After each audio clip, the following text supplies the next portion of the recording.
아침을 시작하는 슬기로운 방법. 오늘 내게 이로운 뉴스. 묘영이의 출발 새아침.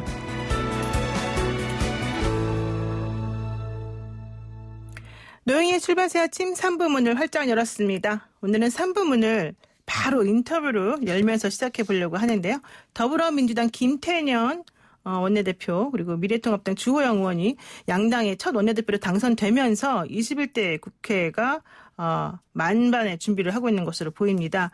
오늘은 21대 국회 여당의 첫 원내 사령탑인 김태년 더불어민주당 원내대표와 전화 연결을 통해서요. 원내대표로서의 앞으로의 계획을 한번 얘기 나눠보도록 하겠습니다. 대표님 안녕하세요.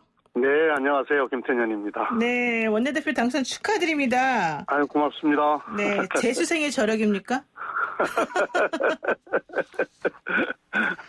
네, 그 결선 없이 당선이 되셨단 말이죠. 예. 초선 의원들의 이렇게 표심을 잡는 게 중요하다 이런 얘기를 했었었는데 이번에 당선되신 비결을 한마디로 여쭌다면 뭐라고 하실까요? 네, 이번 선거 기간 내내 경제 위기 극복하기 위해서 민주당 의원들과 함께 절박한 마음으로 일하겠다, 일할 기회를 주십시오 이렇게 호소를 했는데요. 네. 예, 그런 절박성에 대하여 우리 당선자 포함해서 의원들께서 일할 기회를 주신 것 같고, 그리고 또 하나는 이제 제가 아무래도 당정청 조율해본 경험도 많고, 그렇죠. 또 경제 정책을 또 직접 다뤘기 때문에 경제 위기 극복을 위해서 아주 중요한 이 시기에 그래도 제가 적임자다 이렇게 판단을 해주신 것 같습니다. 네. 어깨가 무겁습니다. 네, 그동안에 인덕을 많이 쌓으셨나 봅니다.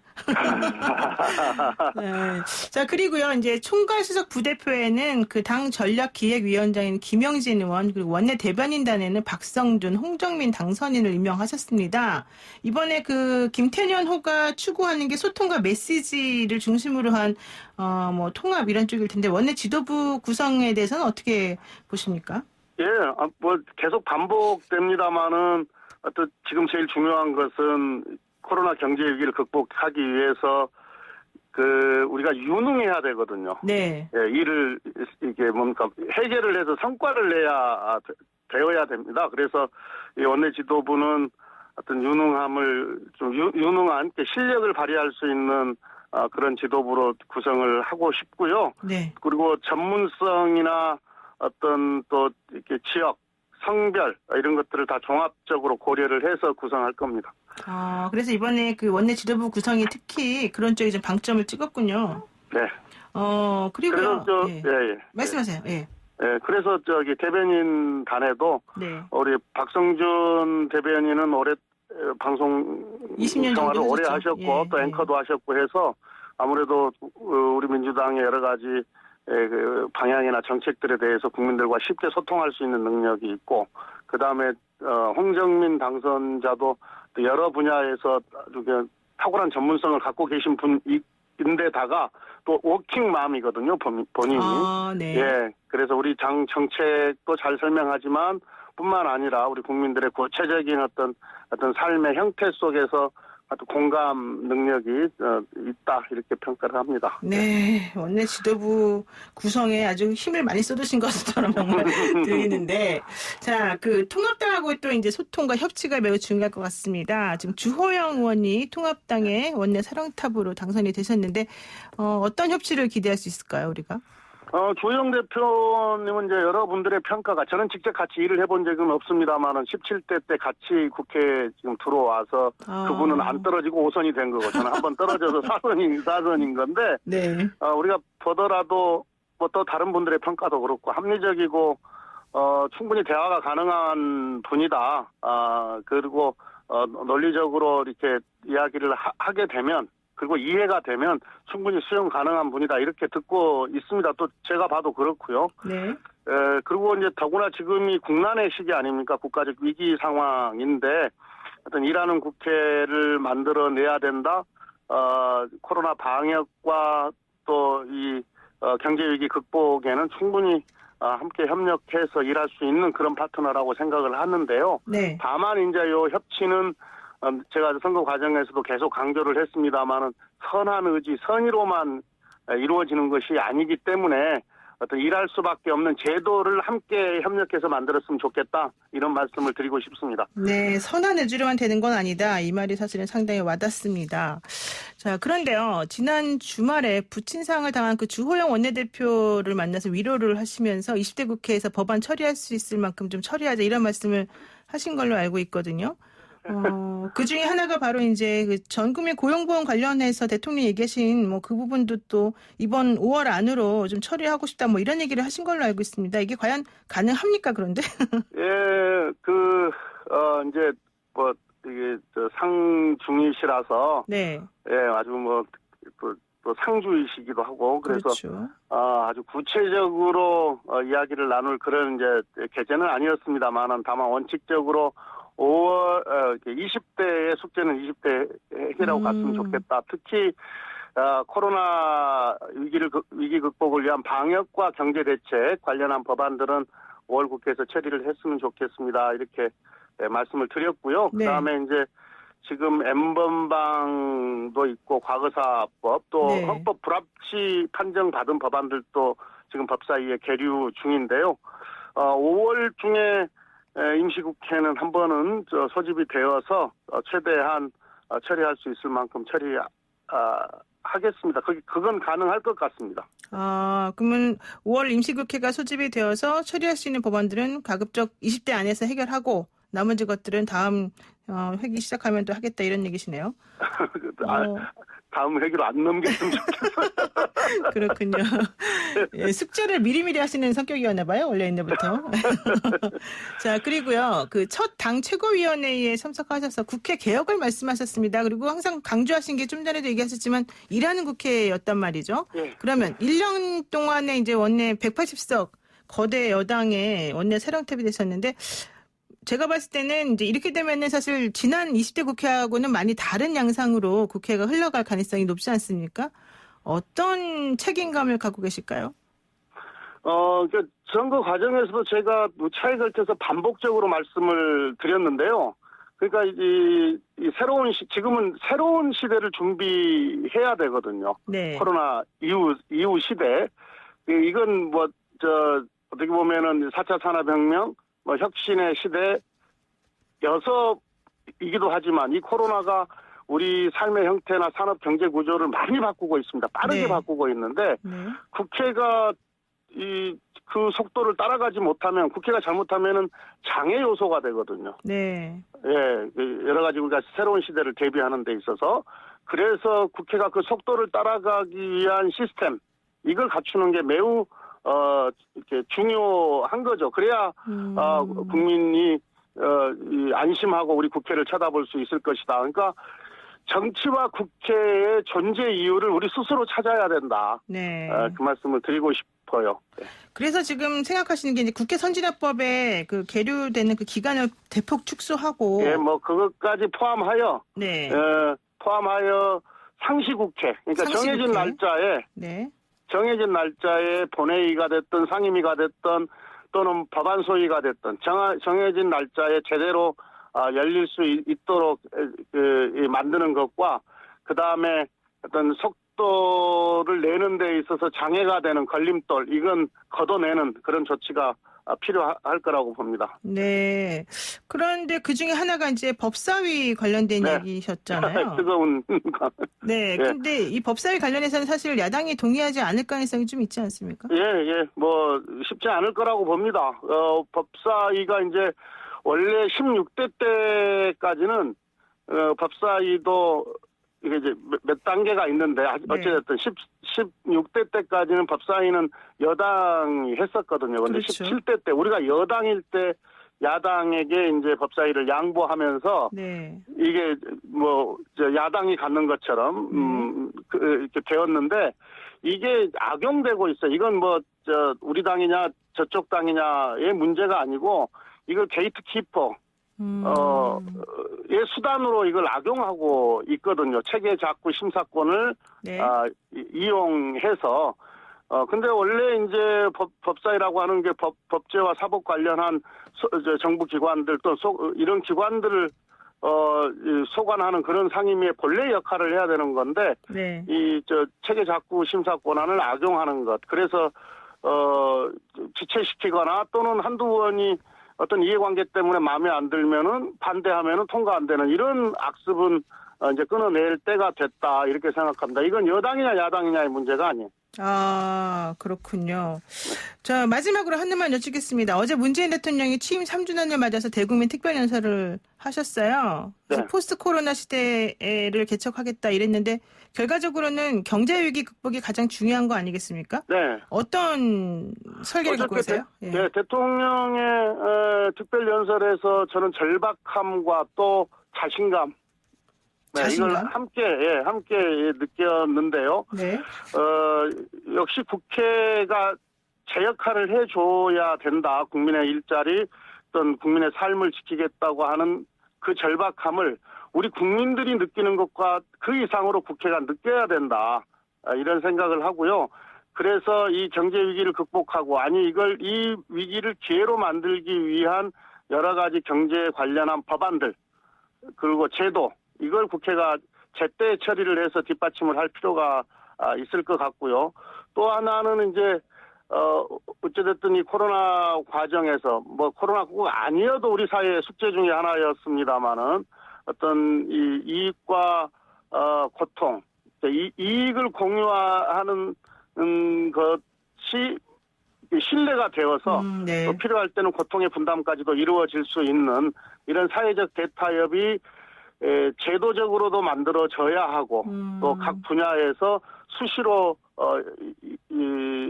있어야 되는데 네. 국회가 원래 이제 갈등과 이해관계를 조정하는 것이 본연의 자기 역할이기 때문에 국회가 선도적으로 이 사회적 대타협을 실현하는 데 있어서 제 역할을 했으면 좋겠고 그 문제에 좀 주력할 생각입니다. 네, 알겠습니다. 오늘 말씀 여기까지 듣겠습니다. 고맙습니다. 예, 감사합니다. 네, 지금까지 예. 김태년 더불어민주당 원내대표였습니다. 알면 대박, 모르면 쪽박. 경제 핫뉴스.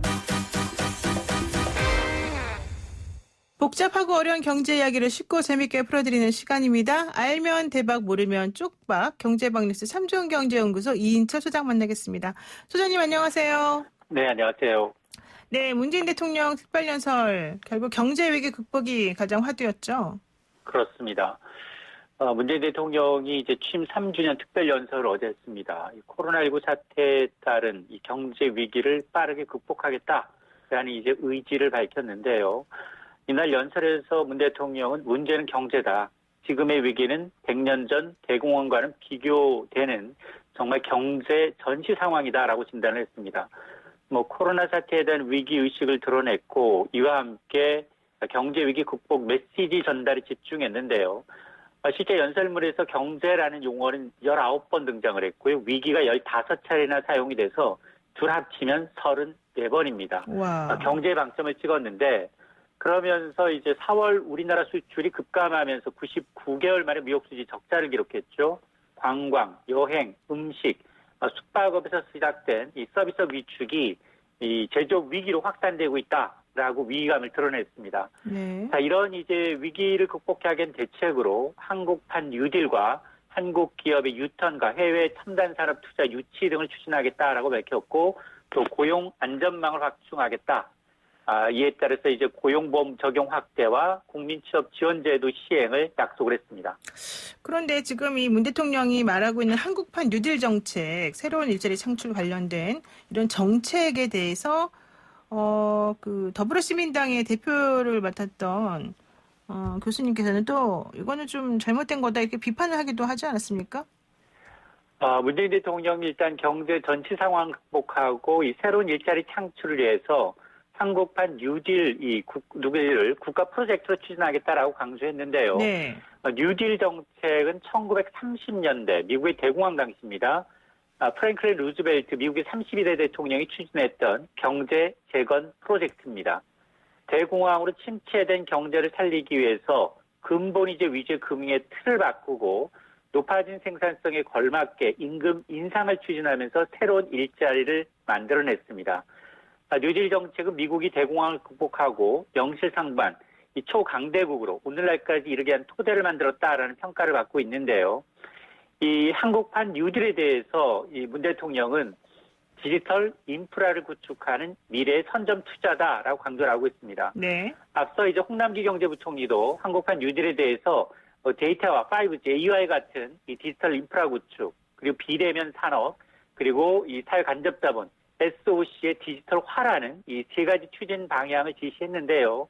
어쨌든 이 한국판 뉴딜의 구체적인 내용은 이달 말 이제 프로젝트별 세부 사업 사항을 마련해서 6월 초면 한국판 뉴딜 세부 추진 방안을 발표하겠다라고 했기 때문에 이때 본 모습이 드러날 것으로 보입니다. 네, 그렇군요.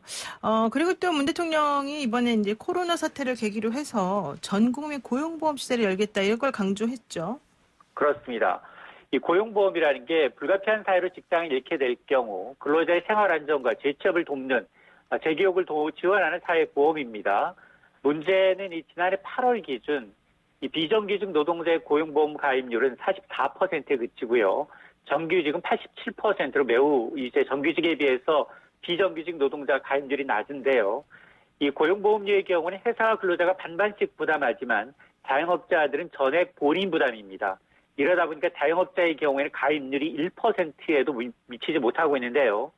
현재 이런 이제 고용보험의 경우 이 취업자의 절반 정도만 가입돼 있기 때문에 비정규직, 특수관계 노동자, 플랫폼 노동자, 이 프리랜서와 같은 고용보험에 타격지대에 있는 분들이 너무 많다는 겁니다.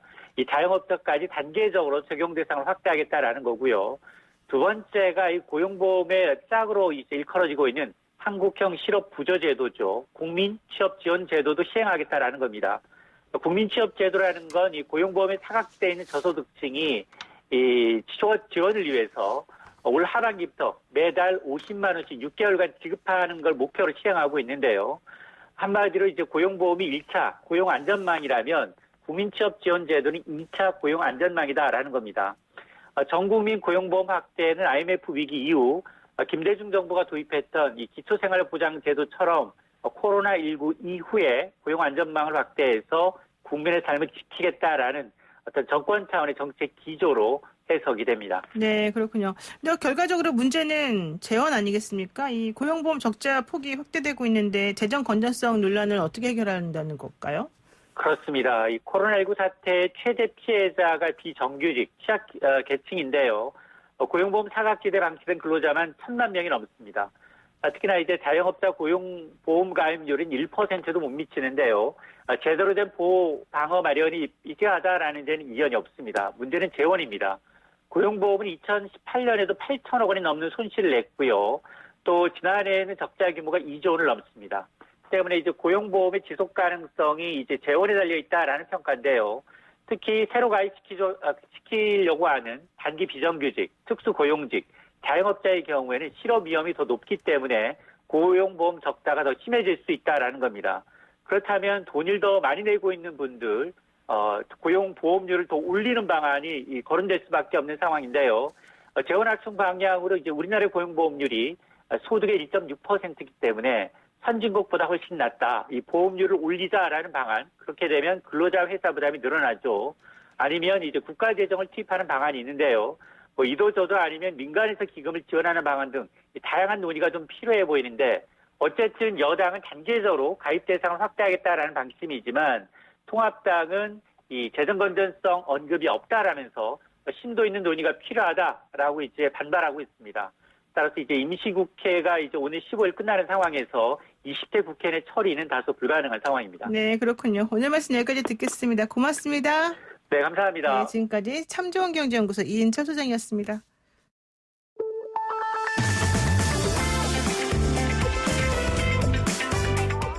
영희와 함께하는 슬기로운 출근길 노영희의 출발 새 아침은 청취자 여러분과 함께 만들어갑니다. 짧은 문자 50원, 긴 문자 100원에 유료 문자 샵 0945, 우물정 0945로 문자 보내주시거나 유튜브 보이는 라디오 댓글창, YTN 라디오 어플리케이션 예스를 통해 여러분의 목소리를 들려주세요. FM 94.5MHz YTN 라디오 노영희의 출발 새 아침 잠시 후 계속됩니다.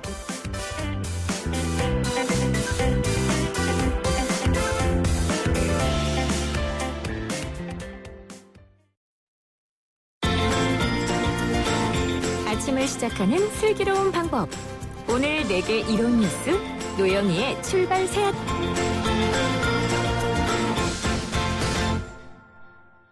가정의 달인 5월에 불륜을 소재로 한 드라마가 아주 화제죠. 드라마 부부의 세계 얘기인데요. 뭐 막장이란 비난도 있지만 사실 현실은 그보다 더 심할 수도 있다. 뭐 이런 얘기까지 나오고 있습니다. 현실판 부부의 세계 어떤 모습인지 양소영 이혼 전문 변호사와 함께 이야기 나눠보겠습니다. 어서 오세요. 네, 안녕하세요. 사실 이혼 전문 변호사라기보다는 가족법 전문 변호사라는 네, 가사 전문 변호사라고 하죠. 네. 네. 양 변호사님도 드라마 부부의 세계 보셨습니까? 열심히 봅니다.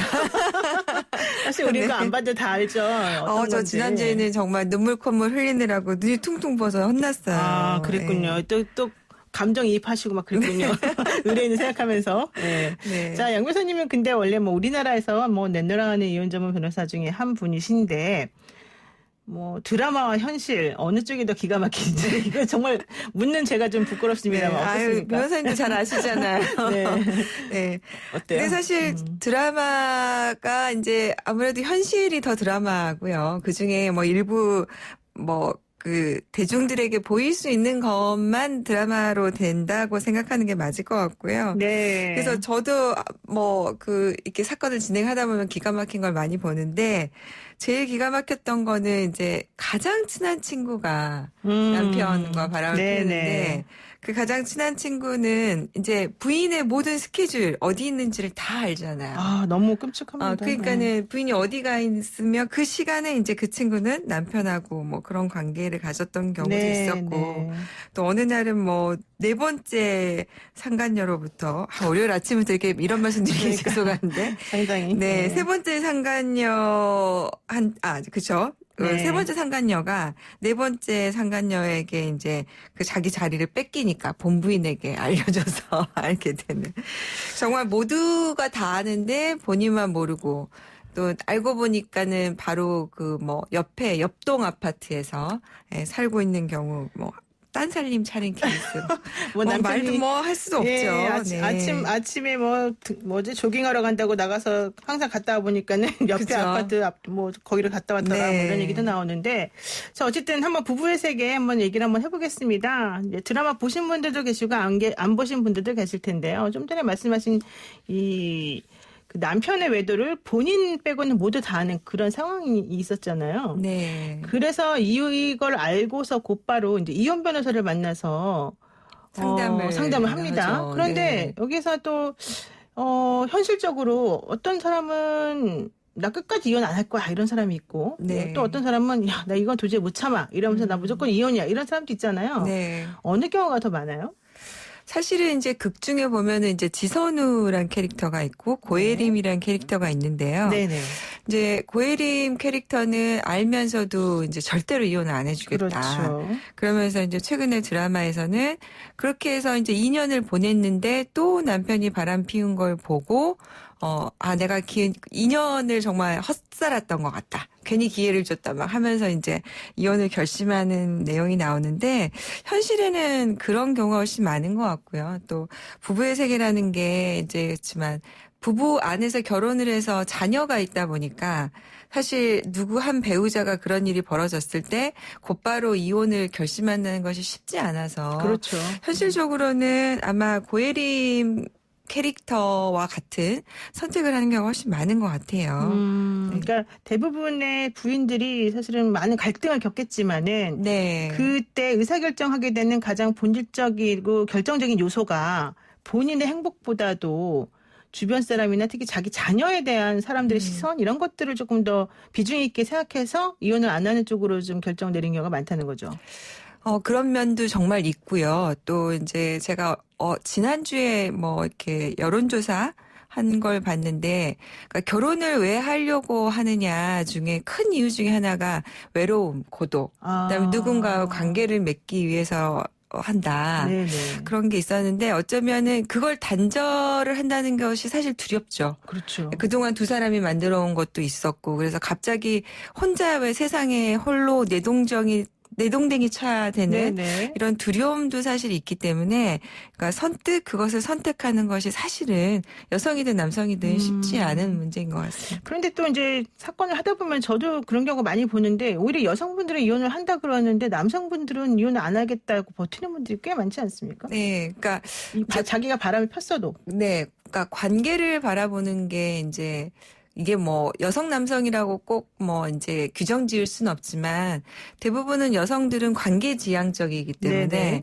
이제 이게 끊어졌다고 생각하면은 이거는 배신이고 이건 끝내야 되는 관계라고 받아들이고 상처를 받는데 남성들은 말하자면 이제 외도나 이런 것들을 그냥 일회성 이 관계보다는 뭐 약간 육체적인 거, 뭐 일시적인 거. 네네.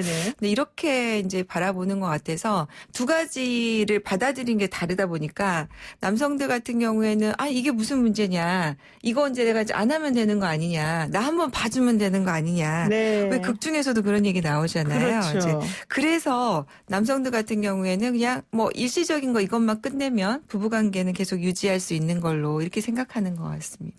그러니까는 본인의 행동으로 인해서 관계가 끊어진다는 생각을 하지 못하고 네. 왜 상대방이 나를 이해하지 못하나 이런 쪽으로 그렇죠. 조금 더 생각을 많이 하시는 것 같아요. 특히 남성. 뭐 너 때문에 네가 나한테 좀 더 잘해줬으면 또 이렇게 얘기하죠. 아, 그렇군요. 어쨌든 그래서 이제 이 드라마 속에서 남편 불륜의 충격으로 아까 말씀하신 지선우라는 캐릭터가 네.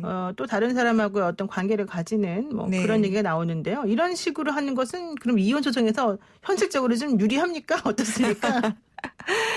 아, 그러니까는 이제 사실은 이제 법적으로 따지면 뭐 이런 심정은 정말 뭐 충분히 이해는 하지만 이게 이제 이혼 사유를 따질 때 유책 배우자가 누구냐를 결정적으로 보는데 이게 이제 맞바람을 피우게 되면 결국에는 동등한 유책 배우자가 돼버리니까 그렇죠. 네. 좋은 선택은 아니고 저희가 이제 농담처럼 정말 나중에 뭐 그런 얘기 많이 하세요. 가서 뭐 뺨이라도 한 대 때리고 올까요? 뭐 이렇게 외부적으로 굉장히 이 사람을 망신을 줄까요? 라고 얘기를 하시지만 그랬을 경우에 나도 똑같은 책임, 동등한 책임이 있다게 인정이 될 수 있어서 저희가 이제 그렇게 조언은 안 드리죠. 정말 하고 싶다면 소송 다 끝난 다음에 하셔라.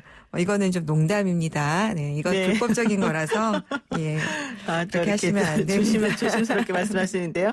네, 사실은 이제 이 드라마 안에서 뭐 보여주는 이런 뭐 맞바람, 네. 소위 말하는 그런 것들은 혼인 파탄의 또 책임을 같이 나눠지는 게 되기 때문에 하면은 네. 안 되겠다 이런 얘기를 지금 하신 거죠. 자, 그리고요, 이 협의혼에서 사실은 가장 또 중요한 게 양육권 문제가 있어요. 네, 그래서 네.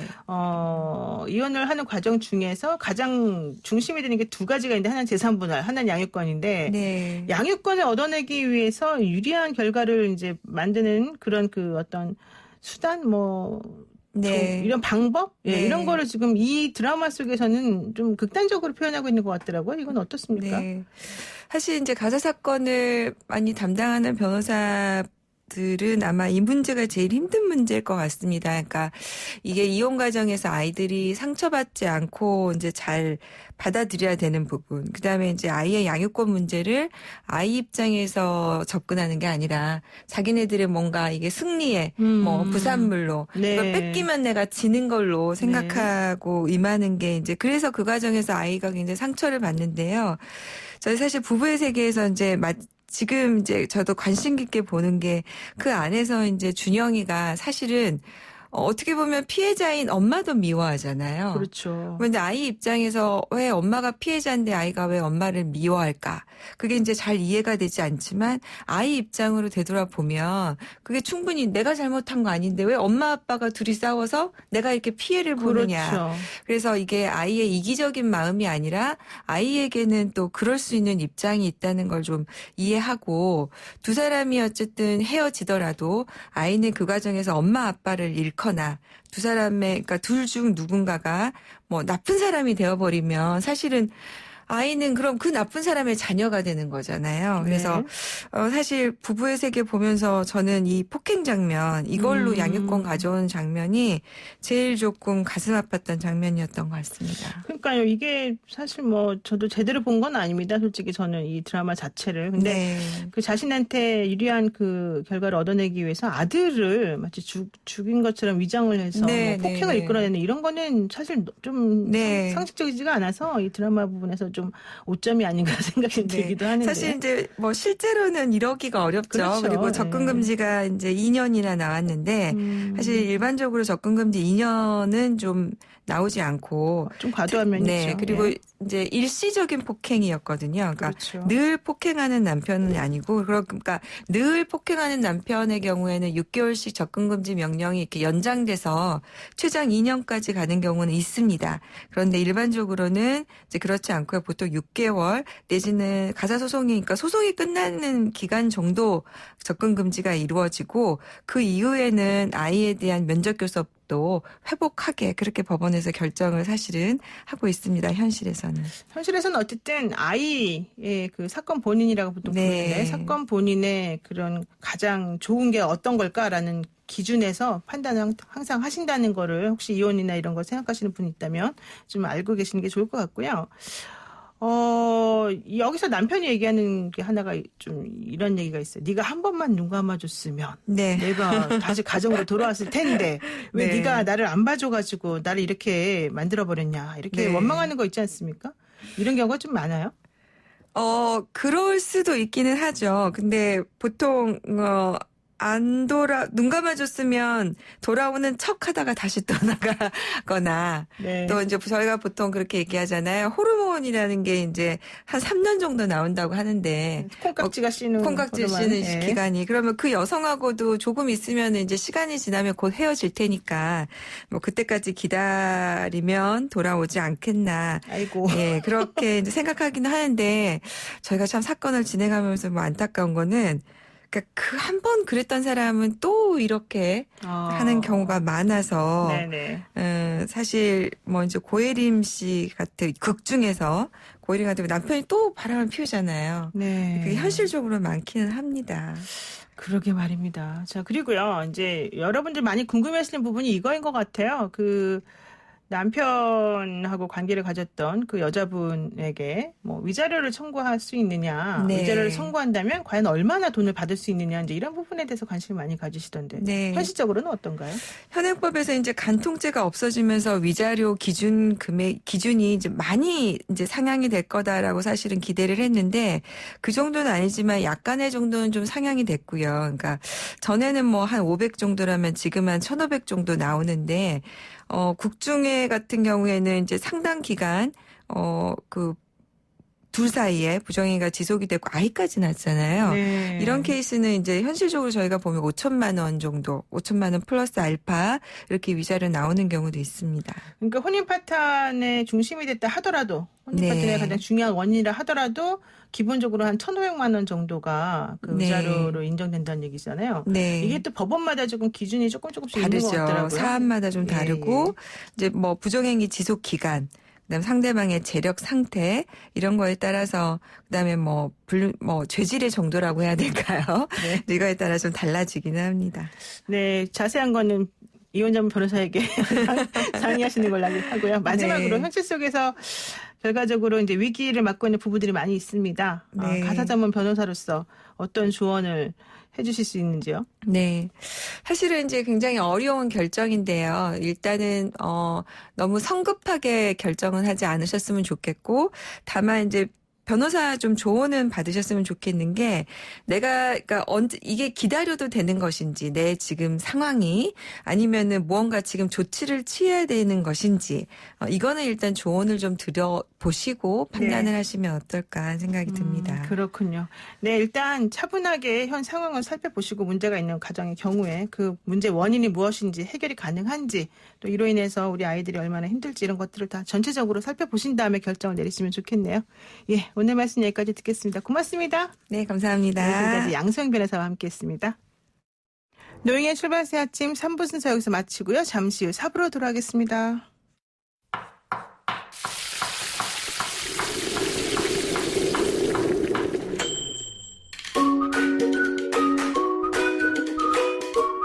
뉴스 탐구 생활.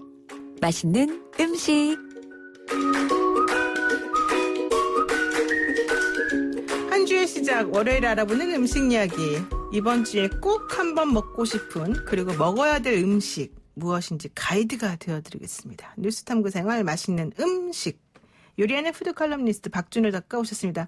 작가님 어서 오세요. 안녕하십니까? 아유 오늘 그 톡탁톡탁톡탁 이렇게 아침에 이렇게 도마 네. 칼질하는 소리 뭐 이렇게 기름 착 하는 소리 이것만 들으면은 침이 고여요. 네, 이게 아주 어렸을 때부터 들어오던 주방에서 나는 소리이기 때문에 파블로프의 자연스럽게 게시람이 그렇게 갑자기 해놨습니다. 맞아요. 그렇습니다. 네. 자 오늘 소개해주실 맛있는 이야기는 뭐가 있습니까? 예, 매주 뭐 기사나 칼럼 통해서 흥미로운 주제 가지고 오고 있는데요. 네. 오늘의 주제는 채식주의자 비건에 대한 오해와 진실입니다. 아 사실 채식주의자 이러면은 나도 하고 싶기는 한데 뭔가 조금 어려운 것 같기도 하고 이런 게 있단 쉽지 말이죠. 않죠. 네, 자 말씀하신 그 채식주의자에 대한 오해 어떤 게 있습니까? 근데 뭐 다양한 오해가 있을 텐데 뭐 제가 가지고 있던 오해는 채식주의자가 생각보다 단순하다라는 생각이 있었는데 사실은 그게 약간의 오해가 있는 거죠. 생각보다 아주 복잡한 세계입니다. 그러니까 원래는 단순하다고 생각하셨다는 거예요? 네네. 그 채식주의라고 하면 어떤 생각 드세요? 그냥 뭐 채식만 한다? 육식은 안 먹는다? 네, 고기를 먹지 않는다. 네. 네, 근데 뭐 세부적으로 들어가면은 그 종류도 많고요. 네. 네, 뭐 그 배경도 굉장히 다양하더라고요. 그러니까는 우리가 이제 비건이라고 보통 말하는데 네. 실제 그 종류도 많고 안 먹는 음식의 뭐 그 단계라 그럴까요? 그런 것들도 많이 다르고 그러다는 거죠? 네, 맞습니다. 일단은 영어식 표현이잖아요. 네. 베지테리언과 비건이라는 게 있는데요. 제가 프랑스 쪽 자료를 찾아보니까 프랑스 쪽은 또 세 가지로 분류를 하더라고요. 네, 뭐 어떻게 분류합니까? 그러니까 베지테리언이라는 것은 우리가 일반적으로 알고 있는 채식주의자를 포괄한 것 같고요. 네. 그다음에 베지탈리언이라는 게 있습니다. 베지텔리언이요? 네. 그건 뭐예요? 이거는 오히려 우리가 가지고 있는 비건이라는 그 용어에 비슷한데요.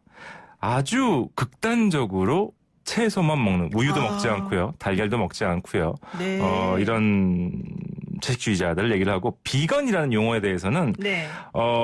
음식을 넘어서서 사회 운동으로서의 채식을 하는 사람들이 이제 비건이라고 하는 거죠. 그러니까 그냥 단순히 이제 자신이 그 음식 기호와 관련돼서 하는 일반적인 사람들은 베지테리언 정도로 말하면 되는데 네, 베지테리언이나 베지탈리언이라는 네. 용어가 있는데 비건이라는 말을 쓰게 되면 약간 사회 운동적인 개념이 들어가는군요. 그렇죠.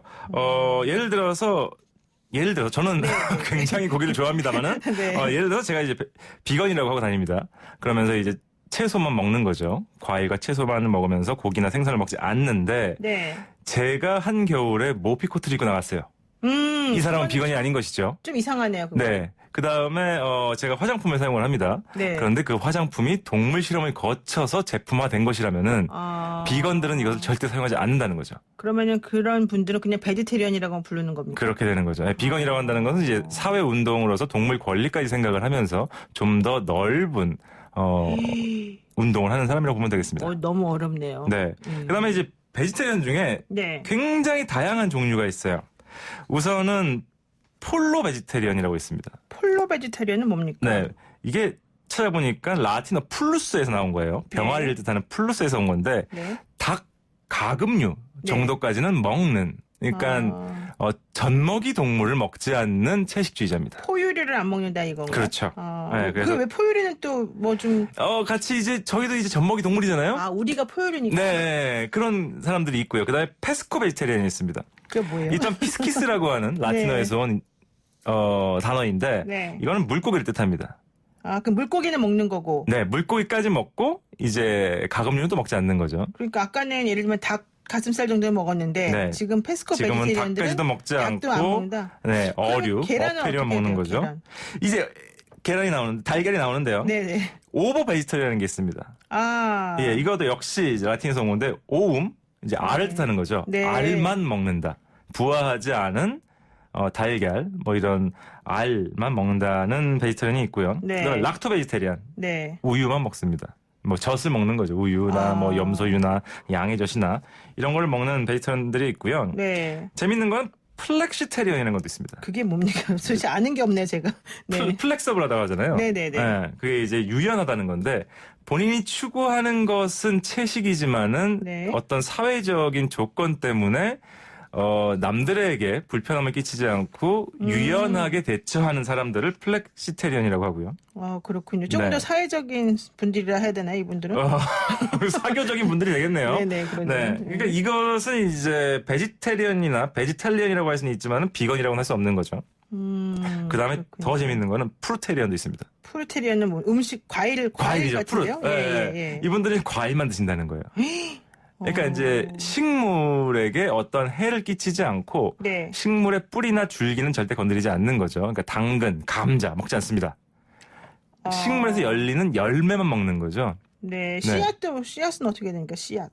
씨앗도 열매 안에 있으니까 같이 먹겠죠. 먹어요? 예, 이거는 비건도 먹으니까요. 그럼 그게 더 아몬드나 나쁜 이런 거 것들. 아니에요? 아예 씨를 말리는 거 아닙니까? 그렇죠. 이제 이 비건을 얘기함에 있어서 그러한 이제 논쟁들이 많아요. 버섯도 마찬가지인데요. 그러니까요. 버섯은 균류가 아닙니까? 네. 비건은 먹으면 안 되는 거 아닙니까라고 하지만은 아예 안 먹어야 되는 것 같은데. 하지만은 버섯을 먹는 비건도 있고요. 먹지 않는 비건도 있고요. 네, 그렇게 나뉩니다. 그러니까 프루테리언 재밌는 거는 네. 또 정말 극단적인 프루테리언도 있어요. 그래요? 그건 또 과일을 뭡니까? 따먹지 않습니다. 과일을 따먹지 않아요? 낙과만 먹는 사람도 있어요. 떨어져 있는 것만 먹는 네, 거예요? 네. 이게 자연적으로 우리에게 준 것만 허락한 것만 요즘 같은 먹는다는. 세상에 그게 가능합니까?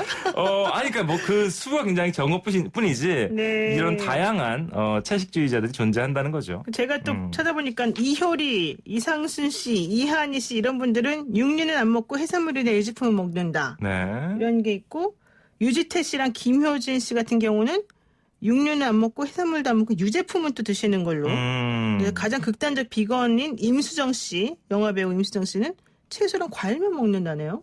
뭐 제가 개인적인 친분이 없어서 모르겠습니다. 아 그래요? 아니 뭐 인터넷 자료가 있는 것 같은데. 네.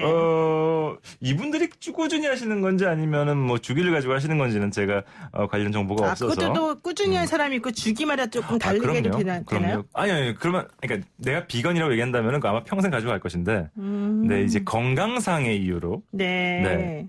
하는 분들이 있는 거죠. 그러니까 채식과 비건을 건강상의 이유, 종교적인 이유, 그 다음에 사회 운동적인 범위에서의 이유에서 하는 사람들이 다양하게 존재합니다. 그러니까 실제로 주변에서 혹시 뭐 비건이나 뭐 좀 내가 보기에 정말 저 사람은 베지테리언이더라 이렇게 하는 분들이 많으신가요? 우리나라는 좀 어떻습니까 요즘에? 뭐 제 주위에서는 그렇게 많지 않습니다만은 이제 자료를 찾아보니까요. 전체 인구의 2-3% 정도가 채식주의자. 전체 인구에? 네. 그러니까 100만에서 150만 정도 되고요. 그 채식주의 인구에서 비건은 50만 정도로 추정하고 있다고 합니다. 와, 그래도 상당히 많네요. 네, 그렇죠.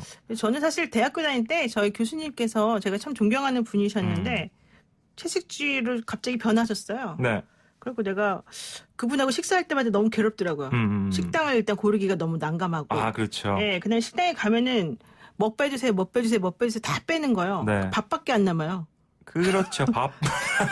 밥은 채식이죠. 네. 예, 쌀. 네, 그러니까는 좀 제가 근데 옆에서 막 뭘 먹기도 좀 부담스럽기도 하고. 맞아요. 그다음에 그 교수님을 보면은 항상 좀 힘이 없어 보이기도 하고. 그리고 똑같은 돈을 내고 저렇게 조금만 드시면 좀 아깝지 않나 이런 생각도 좀 들고 이러던데.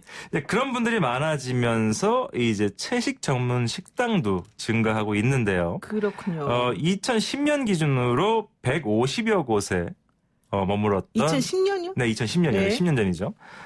채식 전문 식당이 2018년 조사 결과 350여 곳으로 늘어났다고 합니다. 우리나라요? 네. 아, 근데 그 식당들이 좀 잘 됩니까? 영업이? 모르죠, 거기까지는. 식당 영업은 전체적으로 어려운 걸로 알고 있습니다. 그렇죠. 근데 또 요즘에는 네. 그러니까 채식을 하고 싶은데도 뭐 고기 맛 이런 맛을 좀 못 잊어서 못 한다는 분들을 위해서 이렇게 콩 같은 걸로 그런 맛을 내는 음식을 많이 만들어내고 이러지 않습니까? 그러니까 콩고기 같은 경우도 네, 저희가 네. 이제 익숙한 것이 뭐가 있었죠? 사찰 음식 전문점에서 네, 콩고기도 했었고요. 그다음에 네. 뭐 한식 뷔페에서도 콩고기를 많이 했었고 가장 익숙한 거는 저거죠. 저희가 먹는 인스턴트 라면에 그 건더기 수프라고 하죠. 아, 그게 고기가 고기가 있잖아요. 그게 아니라고 하더라고요. 그럼 그게 그건 뭐예요? 기본 베이스가 콩고기라고 합니다. 왜냐면은 이제 실제 육류를 말려서 넣으면은 부패 위험이 있기 때문에 그렇군요. 그걸 대체했는데 뭐 나쁘지 않죠. 그럼 우리가 라면을 먹으면은 베지테리언이라고 말해야 되는 거예요? 아니지요. 그 안에 이제 뭐 소고기 분말이라든지 이런 것들이 있으니까 아니고 채식 라면이나 이제 사찰에서 네. 승려분들을 위해서 따로 만들어내는 이제 비건 라면은 있습니다. 그것도 따로 있어요. 비건 네. 라면이라는 게. 네네네. 뭐 가끔 다큐멘터리 나오잖아요. 뭐 스님들 나와가지고 뭐 짜장면만 먹는데 고기가 없다 뭐 이런 얘기 있잖아요. 네, 그런 메뉴들이 여러 가지가 있죠. 이건 사실 또 세계적인 추세라고 하더라고요. 네. 자료를 찾아보니까 프랑스 같은 경우에 2018년도에 비건 시장 수익이 24% 증가했어요. 전년 많이 대비. 늘었네요. 그다음에 지금부터 21년까지 다시 17%가 올라갈 거라고 예상을 합니다. 그러니까 전체적으로 전 세계적으로 채식주의 시장과 비건 시장이 점점 커지고 있는 거죠. 그 채식을 선언하시는 분들은 뭐 좀 이유가 뭡니까? 건강상의 이유? 뭐 아까 얘기했던 것처럼 이제 가장 일반적인 경우에는 건강 때문이고요. 저희가 너무 많은 패스트푸드와 그다음에 뭐 트랜스 지방 얘기도 나오고요. 그다음에 뭐 너무 많은 고기 섭취가 있다 보니까 뭐 피에 대한 얘기도 나오고 하다 보니까 채식으로 돌아가시는 분들이 많고 그다음에 종교적인 거는 뭐 얘기할 것도 없고요. 이제 조금씩 젊은 층에서 이제 사회 정치적인 이유로 비건들의 수가 늘어나고 있습니다. 그렇군요. 그런데 좀 걱정되는 게 혹시 이게 우리가 영양을 옛날부터 좀 골고루 먹어라. 동물성 어떤 그 영양도 섭취를 해야 되고 식물성 영양도 섭취해야 된다. 이런 식으로 배웠잖아요. 그렇죠. 근데 비건을 하시는 분들은 영양상으로는 문제가 없을까요? 일단 영양적인 측면에서 실제로 비건이 아니더라도 그러니까 뭐라고 얘기할까요? 어떤 의지적인 측면에서 비건을 하시는 분들이 아니라 어떤 알레르기성 때문에 특정 제품을 드시지 못하는 분들이 있잖아요. 그런 분들 같은 경우에는 당연히 다른 유형의 영양소를 섭취를 해야 될 텐데 저희가 고기를 먹는 가장 큰 이유가 이제 단백질과 지방 때문이잖아요. 이제 비건 쪽에서 가장 많이 사용하는 게 병아리콩입니다. 병아리콩이요? 예, 그 병아리콩이 이제 중동 지역에서 많이 먹어서 뭐가 있었죠? 후무스라고 하는 약간 스프레드 같은 병아리콩 요리도 있는데 그게 가장 대표적인 비건 요리가 아닐까 해요. 굉장히 유행하고 있습니다. 그런 경우에 병아리콩의 20%가 단백질이라고 합니다. 그래서 그 후무스나 이런 요리들이 유행을 하고 있는 거고요. 렌틸콩 저희 뭐 슈퍼푸드니 해가지고 매스컴에 잠깐 등장했었죠. 같은 경우는 마찬가지로 20%가 단백질이고요. 특히나 렌틸콩 중에 주황색을 띠고 있는 렌틸콩이 있습니다. 이 재료 같은 경우에는 단백질 함량이 더 높아서 28%. 그러니까 이런 식으로 섭취를 하는 거죠. 뭐 키노아도 뭐 15%가 단백질이라고 하네요. 그다음에 지방 같은 경우에는 저희가 즐겨서 먹는 올리브, 그다음에 아몬드나 호두 같은 견과류, 뭐 우리 지난번에 얘기했었던 아보카도, 아보카도 지방을 많이 섭취할 수 있게 하니까 비건들이나 채식주의자들은 이런 재료들을 통해서 영양소를 섭취하는 편이죠. 그러니까는 뭐 꼭 육류를 섭취하지 않아도 육류에서 나오는 그런 영양분을 섭취할 수 있는 다양한 방법이 요즘 있으니까 그럼요. 비건들을 위해서는 참 좋은 베지터리언을 위해서는 참 좋은 그런 시대가 왔다 이렇게 볼 수 있어요. 또 재밌는 것도 있어요. 이 비건이 굉장히 사회 정치적인 이슈라고 말씀을 드렸잖아요. 가장 극단적인 분들은 로컬 푸드에서 벗어나지 않는다고 하더라고요. 왜냐하면 이게 전 세계, 전 지구를 위한 건데 예를 들어서 아보카도가 멕시코에서 오나요? 오면서 이제 또 말도 안 되는 양의 연료와 공해와 이런 것들이 생기니까 환경을 파괴한다. 국내에서만 생산되는 스위스 사람은 스위스 제품을 먹는 거고요. 한국 사람은 한국 제품을 먹는 이런 분위기도 있다고 하네요. 그렇군요. 요거 하나만 여쭤볼게요. 꼭 비건이 아니라도 모두가 즐길 수 있는 채식 요리를 하나 추천해 주신다면 뭐가 있을까요? 그러니까 마트에 보이는 채소를 먹으면 이제 채식인 거잖아요. 근데 정말 맛이 없죠. 그래서 제가 중국 관련 프로그램을 몇 번 촬영을 하면서 깨달은 게 있는데 중국 사람들이 생채소를 기름에 많이 볶아 먹더라고요.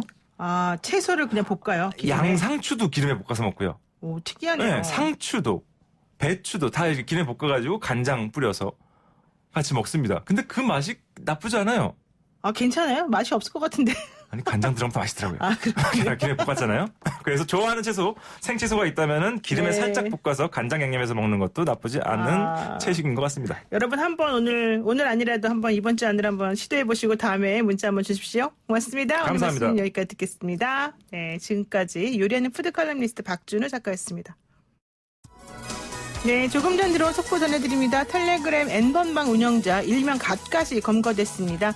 경북지방경찰청 사이버안전과는 텔레그램 N번방 운영자인 24살의 갓갓을 소환해서 조사하고 있다고 밝혔습니다. 자세한 소식은 이어지는 뉴스에서 전해드리도록 하겠습니다. 노영의 출발새 아침 내일 아침 7시 정각에 변함없이 슬기로운 내용으로 찾아뵙겠습니다. 고맙습니다.